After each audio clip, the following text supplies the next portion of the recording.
ever tell you what the definition of insanity is?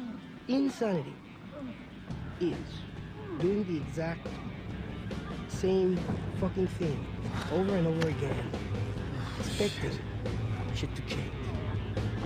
That is crazy.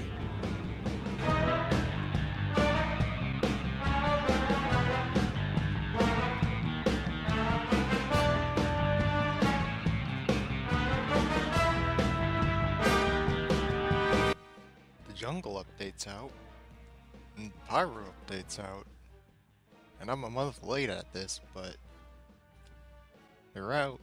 Contractor. Lots of little blips and bloops. Yay. You get an axe made out of roof texture. None of them are strange. There were 6 maps added to the campaign. Mercenary Park is the official Valve one. Yay! The others are community maps.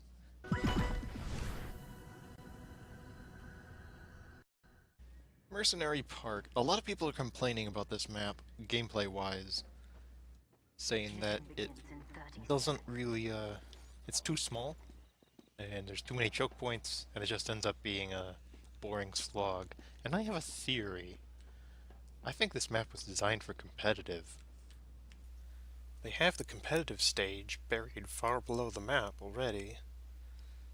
That and teams of 6 would work a lot better than teams of 12 currently are.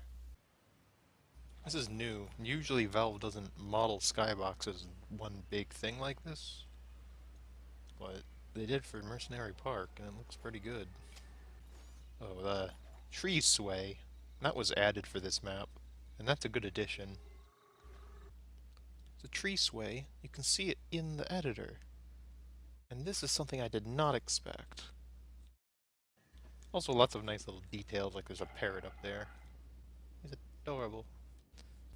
And it's right next to this glass, which is a weird pixelated opaque texture. It looks like it's from an N64 game.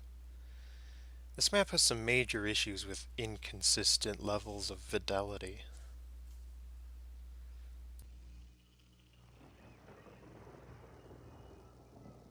Sounds are good.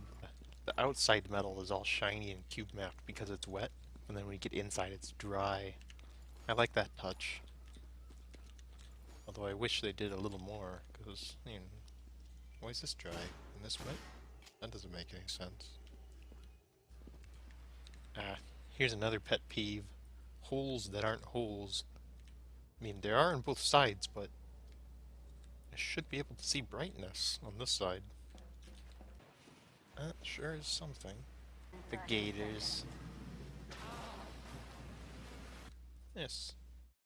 Funk Croc. Crocs live here. Now the lighting out there looks good. Why can't we have this lighting in here? Like what even is this? And this is clipped off. Can't jump here, because, you know, letting people stand on this ledge would be overpowered or something. Moon-based computers. This isn't the moon. It is some sort of Morse code, though. Haven't seen anybody make videos about deciphering it. Maybe there's something here. That's a soundscape. Player.cap3. Here we go.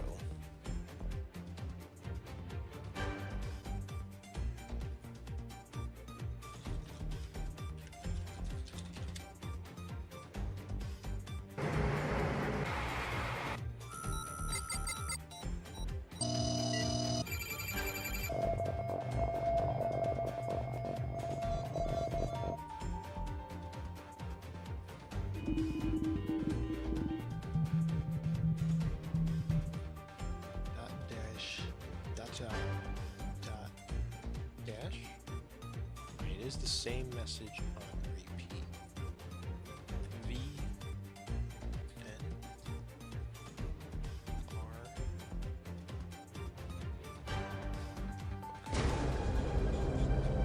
you know what's good for you, you will run. Ah. Moving out.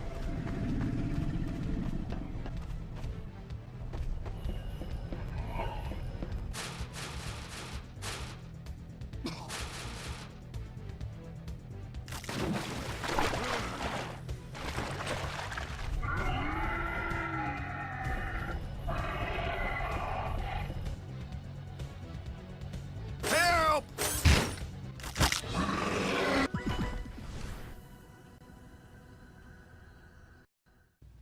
King of the Hill, Lazarus.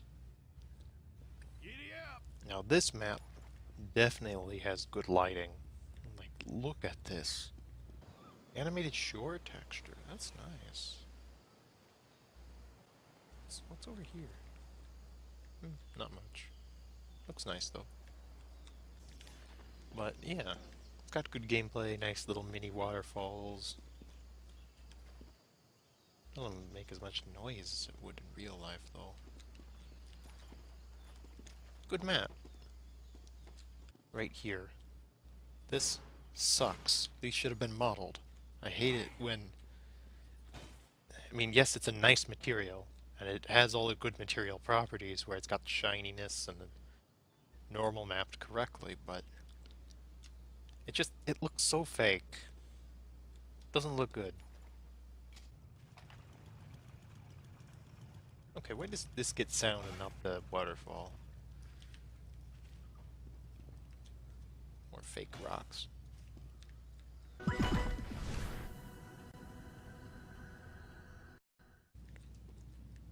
These flat texture holes in these crates. It's like, this is a big thing. These are big props, and these are all over the map. You'd think that these would, you know, have a little more care on them, but no, it's got this flat, unconvincing square hole texture that I just can't get past. The map is called Enclosure, and you're in here, like, for the first part of the point. And after that, you leave the enclosure and never come back. It's, for a map set piece, it doesn't get a lot of screen time. Can't really comment on the gameplay. It's solid. Well, usually the games end on first point. Man, that water looks really good. Nice water. Is this death? Ooh. I like that. That's nice, you can surf it. Surfing surfaces are always appreciated.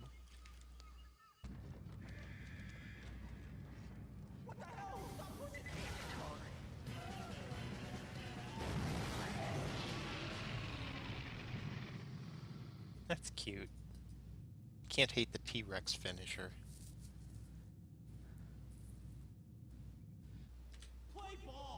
Now this area looks really nice. Got your dark mine with your minecart track. Heh. Ooh, found an Easter egg. Is that one in checkmate? This is definitely worth my time. Gotta figure this out. Alright, so the White King is there. The White King can only move back. But if they move back, the Red Knight. So all Red has to do is move their knight, and then the Queen puts the King in check. The King.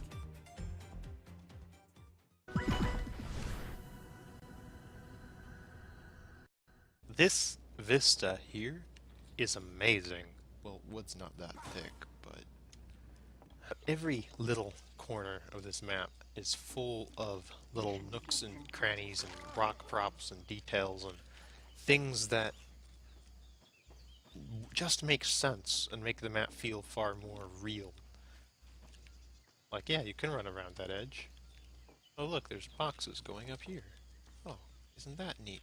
You got this little side passage. Does it add anything? No, not really. But it makes this just feel more fleshed out. It feels like a fantastical real place. Somewhere that would exist in TF2. 2 arrows? More than 1 arrow.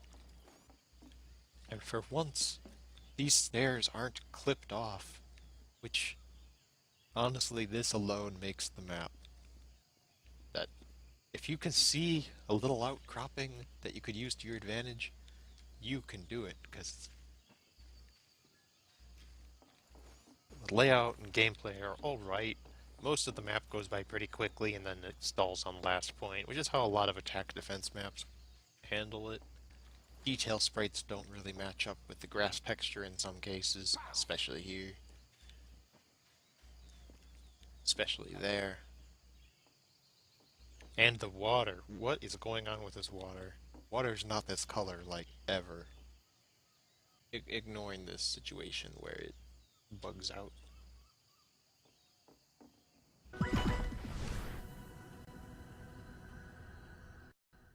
Banana Bay. This map is hands down the winner of the jungle map selection. Partially because it's a single stage payload race, a map type that we don't see very often. And it's very well built, fun to play on, and uses the Cactus Canyon gimmick successfully. Oh my gosh, this is gorgeous! Look at this coastline.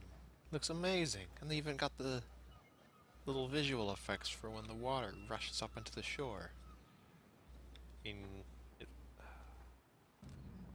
So, yeah. You got this triple cross bridging in the middle. The top one has a train going across. All over the map there's little bananas hidden. Excellent theming, excellent lighting. Ooh, and the cart goes underwater, which honestly I didn't realize was a big deal, but every time I get this in a pub, someone comments on the cart going underwater. See, this is all done with displacements, which... wow. And why? It would have been far easier to prop model this stuff, and it would have looked much better. And my other gripe is that rock prop right there. It just looks out of place. Especially with the smooth rocks all around, and then you have this little bit that's all clustery. It's like, no. No. So I noticed there's also a special particle effect. If you try to push while the train is going, it'll spark like it's grinding on the edge of the train, which is amazing.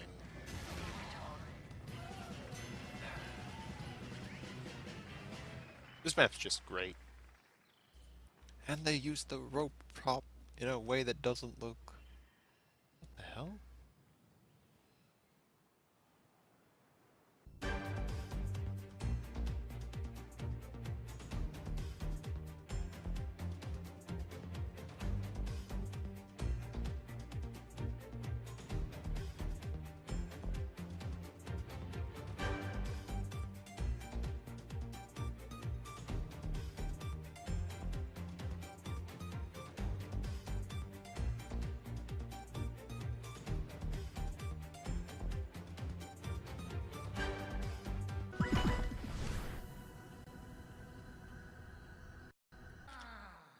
So, this is King of the Hill, Brazil.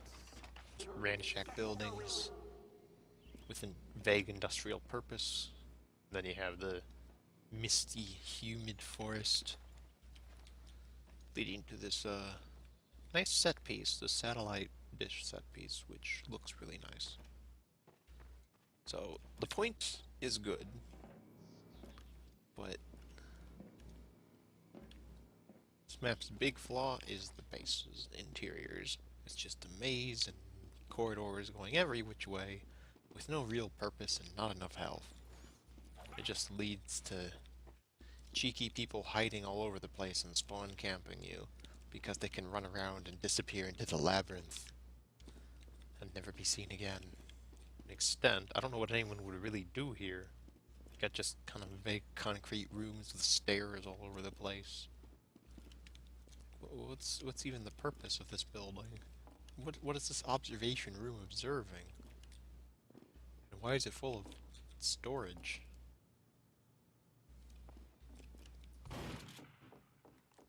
There's no major flaws. The lighting is good, but there's no, like, highlights to it either. And that's what I think of the Jungle Inferno maps. Feel free to let me know what you think. Oh, And the Morse code in Mercenary Park, it really does say run on repeat. Just in case you thought that was a joke.